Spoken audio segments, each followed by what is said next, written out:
Russia is not out of soldiers. Not yet. But it may be running out of the kind of soldiers Putin needs most. Cheap, replaceable frontline men he can keep feeding into an attritional war without declaring another full mobilisation. And that is the real pressure point. Because once your losses start outpacing recruitment, your training gets compressed and your regions start going into debt just to pay signing bonuses. You are no longer running a stable war machine, you are buying time. Let's get this straight.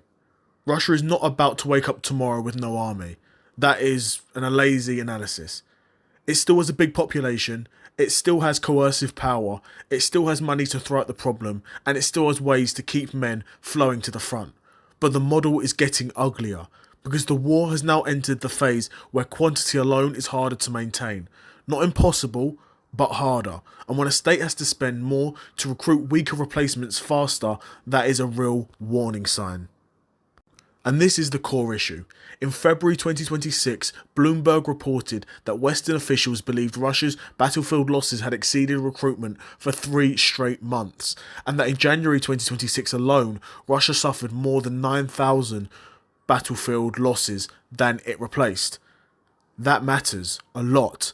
Then, in April 2026, researcher Janis Klug's budget-based estimates showed Russia's contract recruitment in the first quarter had slowed to roughly 800 to 1,000 men a day, down from 1,000 to 1,200 a day a year earlier. Now, that's not zero, but it is weaker, and weaker recruitment in a war of attrition is a serious problem, especially when the front keeps eating men every single day. And this is where I think people get sloppy. When we talk about whether Russia can sustain the war, the key number is not just confirmed deaths, it is battlefield losses overall. Killed, wounded, missing, men removed from combat effectiveness. That is the real drain. According to Klug's estimates, Russian authorities paid compensation to families of around 25,000 killed soldiers in the first quarter of 2026. That alone is grim. But killed troopers are only part of the manpower equation. Once you add wounded and degraded units, the replacement burden gets much bigger. So if losses are beating recruitment, even before you count quality issues, that tells you the machine is under real stress. And this is where the manpower problem becomes visible. Officially, Russian contract soldiers are supposed to receive a much longer basic training cycle. A CNA assessment of Russian military training says contract soldiers are meant to complete a 4-week combined arms course plus a field survival course. But there have been repeated reports during the war of some recruits reaching their front after only around a week or 10 days of preparation. That does not happen because everything is comfortable. That happens because the system wants bodies at the front faster. And when you shorten preparation, you usually get exactly what you would expect. Worse soldiers, higher losses, more waste. That is not a sustainable way to win a long war. And this is the financial side that people underestimate. Russia has kept recruitment going by paying heavily.